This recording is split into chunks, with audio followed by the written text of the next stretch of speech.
Palestinians and Israelis are dying, and it's sad. Foundational Black Americans are not a heartless people. Our prayers go out to the families on both sides. Still, we should be keeping in mind that neither Palestinians nor Israelis give a damn whether a Black person lives or dies. Let's just keep it a buck.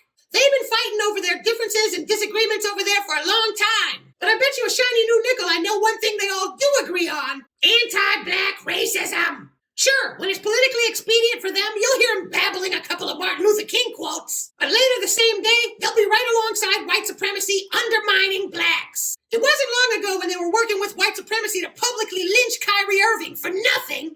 I didn't hear any Palestinians saying jack about that, by the way. In fact, I don't hear Palestinians saying jack about nothing. Palestinians never stand up for Blacks. There might be some nitwits among us caping publicly for one side or the other, but the vast majority of us don't really support either one of them. For all we know, this could be an inside job. From what I understand, Egypt warned Israel days before the attacks. Apparently, Israel didn't act on any of the information because Egypt didn't specify the magnitude?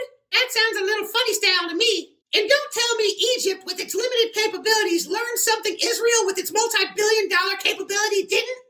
Don't think people support Israel either. All that I support Israel stuff, that's all propaganda. All the people you hear saying that are either on the payroll or trying to get on it.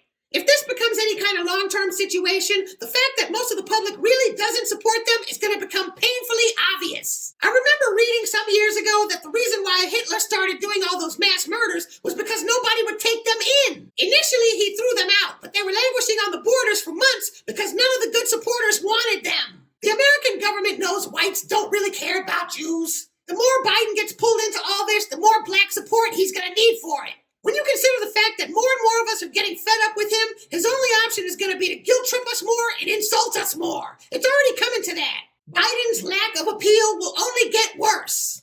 The only question I'm interested in finding the answer to is, what does all this mean for us? The main thing I'm hoping it all means is more trouble for Jim Crow Joe. The more everything spins out of control at home and abroad, the less chances he has of being reelected. The Ukraine, interest rates, gas prices, illegals, the United Auto Workers strike, and now this. Whether Biden is mismanaging or just being perceived as mismanaging, it's not working for him, and that's all I care about. We, as Black people, need Biden to lose. White supremacy keeps us at the bottom by forcing us to mismanage our communities. Next November, we have a massive opportunity to force them to